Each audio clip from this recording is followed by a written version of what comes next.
Meanwhile, Nigeria's President Goodluck Jonathan plans to present the 2014 budget to a joint session of the National Assembly on the 20th of November. He made this intention known in separate letters to the leadership of the federal legislature and reads on the floor of both chambers. In the letter, President Jonathan craved indulgence of the legislators to address them on government's spending plans for next year. More stories now. The hopes of former Ivory Coast President Laurent Gbagbo to regain freedom, that is, has been dashed.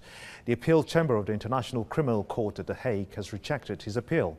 Joy Otuinka brings us details.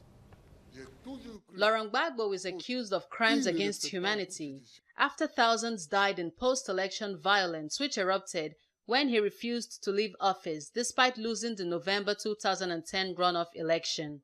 According to United Nations estimates, the post-election conflict killed at least 3,000 people. Prosecutors charge that he is responsible for murders, rapes, and the arbitrary detention of supporters of his political rival and now president, Alassane Ouattara. Before Tuesday's decision was announced, Gbagbo supporters gathered outside the ICC to demand his release. To ask the freedom of our president, the president who had been elected by Ivorian people, who is the legal president of Ivory Coast. We come here to say to the International Court to make this guy free. Gbagbo was arrested in Ivory Coast in April 2011 and extradited to The Hague 8 months later. In June, the court said the case against him was not strong enough to confirm his indictment and asked prosecutors to file more evidence.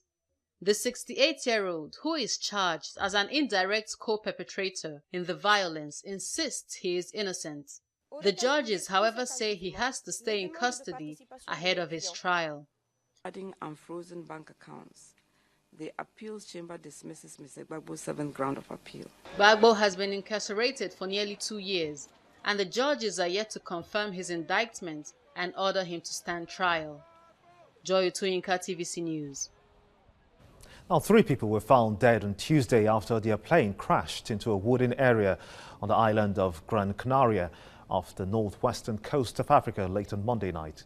The 3 victims were 2 flight instructors and a student who was reported to have been found to have been from Venezuela, beg your pardon. The plane, which belonged to a flying school, crashed in a rocky area at around 500 meters above sea level in an area that is difficult for rescue services to access due to lack of roads or pathways. Emergency services had been looking for the plane, which had taken off from the airport on Gran Canaria after contact with the control tower was lost 45 minutes later. The cause of the accident has yet to be determined. As Mauritania holds its general elections next month, threats are beginning to spring up from some quarters for a mass boycott. However, the country's Islamist party, Democratic Opposition Coalition, has vowed to participate, but calling its participation a struggle against dictatorial rule of Abdelaziz. Abdelaziz seized power in 2008 and was elected a year later.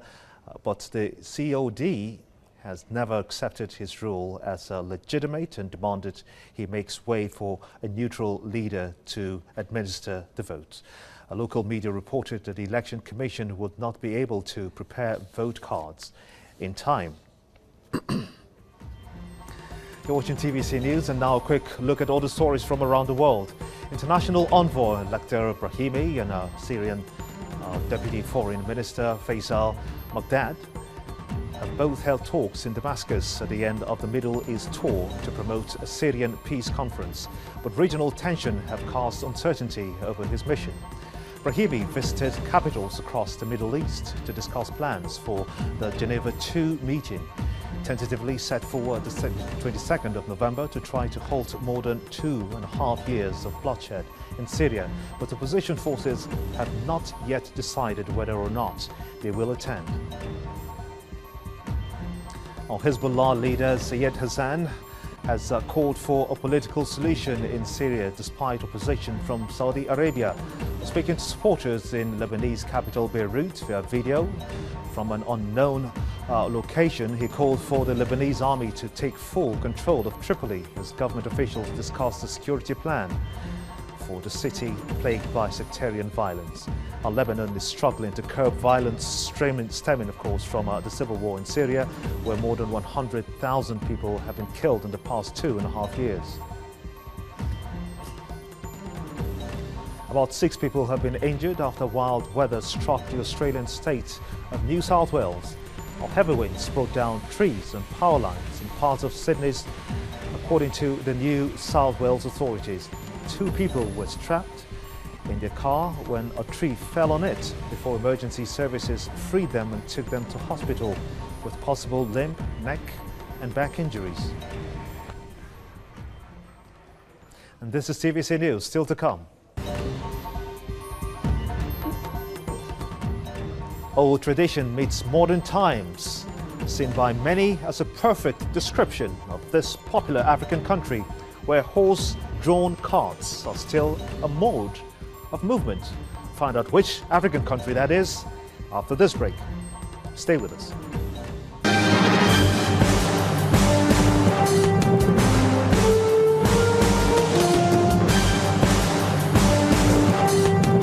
When others report Africa, they do so with half measure.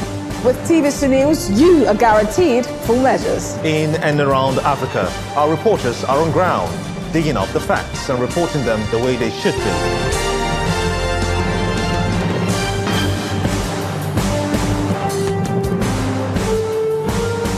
From Lagos to Johannesburg, Nairobi to Cairo, Accra to the remote parts of Africa, TVC News, with contributions from experts and opinion holders, brings the news to you as it unfolds.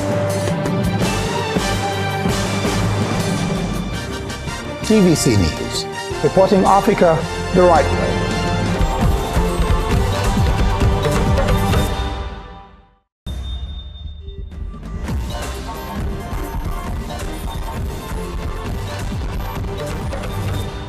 Welcome back to TVC News. And this is a rather bold picture of him. This is the South African singer Kuli Chana, who was shot on Monday by policemen. Now he's out of the hospital and is recovering from his injuries. Joke Lijadu tells us more. There are reports coming out from South Africa that a policeman has been arrested for kidnapping and extortion after multiple award-winning artist Kuli Chana was shot and injured by police officers on Monday. Publicist to the singer Sheila Afari said Chana was shot and wounded at the Carter's garage on New Road in Midrand.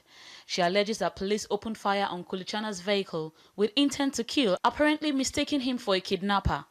Chana, whose real name is Kulane Moruli, was reportedly alone at the time of the shooting and is currently recovering from his injuries. Police have also launched a manhunt for 5 other suspects who were involved in the kidnapping, and the police officer will appear at the Johannesburg Magistrates Court within 48 hours.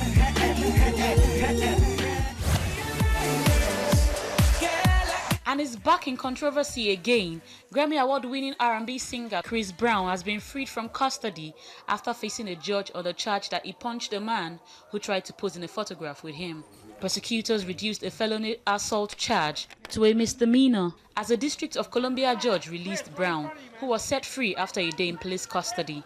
Even with the reduced charge, the assault case represents the latest legal trouble for Brown, who is still on probation for assaulting his on-again, off-again girlfriend, Rihanna, just before the 2009 Grammy Awards. Brown is due back in court on November the 25th. The misdemeanor assault charge carries a maximum sentence of 6 months in jail. Joke Lijadu, TVC News. All right, we got an interesting story, and that's coming up finally on TVC News. It's 2013, but horse-drawn carts are still a mode of transportation in some parts of Senegal. There are also a few of them in Dakar, but horse taxis thrive more on the outskirts of the capital. Our correspondent Doshima Abu has more in this next report. This isn't an uncommon sight here. It's the cheapest means of transportation, and the people say it's as old as the country itself. Although with the advent of modernization, this culture is no longer popular among the elite, but for residents of rural communities, it's an asset. Mbaye Job is a horse taxi driver. He is 35 years and has been in this business since his youth. He said he learned the trade from his father. When I was born, I found my father doing this job. That is why I have taken after him to earn a living. This mode of transportation is not only restricted to Senegal's rural areas, it is also visible in parts of Mali, Guinea, and Burkina Faso. Each horse taxi carries at least 8 persons without luggage, 4 on each side of the cart. The drivers say they prefer male horses because of their strength. We were told that female ones are mostly used to convey farmers and their produce.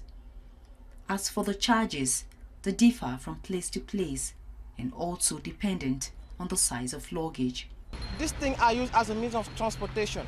People use it because it is cheaper and you are not disturbed by traffic jams and so on. But it has its own historical background because these things, they came from villages. The number of horse taxi drivers are growing by the day as a result of support from the authorities. For many of them, the returns on investment are enough to cater for their needs. We don't earn much, but we are grateful to God that we can meet up with our needs and that of the horses. We earn more during rainy season and religious festivities. Despite the lucrative nature of this business, it's not without its problems. The horse owners are seen competing for available space on the road with regular taxis, a situation that often creates chaotic scene. It isn't a comfortable ride at all, but for many of these residents, it is a way of escaping the huge traffic. Doshima Abu, TVC News, Dakar, Senegal. Quite interesting. I would compare that to medieval London, if you ask me. And that's how it's been on the news at this time. Very many thanks for watching. I'm Gimba Umar. We have an update on the top of the hour, and that will be News Hour. See you then.